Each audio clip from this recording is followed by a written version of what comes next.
কোনো গুনাহেতে লিপ্ত হওয়ার ইচ্ছা প্রবল হয়ে উঠলে ভাববেন, এই গুনাহের কারণে আল্লাহ সুবহানাহু ওয়া তাআলা যদি আপনার জীবন থেকে বারাকাহ উঠিয়ে নেন, আমাকে দেওয়া নিয়ামতগুলো তিনি যদি এই গুনাহের কারণে ছিনিয়ে নেন আমার কাছ থেকে, তখন কেমন হবে আমার জীবন?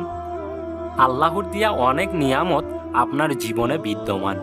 শারীরিক সুস্থতা, বাবা মার বেঁচে থাকা, সন্তানাদির ভালো একটা চাকরি, ভালো একটা ব্যবসা প্রতিষ্ঠান, ভালো একটা কেরিয়ার।